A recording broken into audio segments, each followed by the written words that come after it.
Have you ever walked outside into bright sunlight and suddenly sneezed? If so, you are not alone.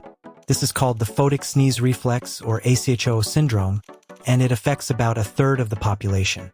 When intense light hits your retina, it triggers a massive electrical signal that travels up your optic nerve.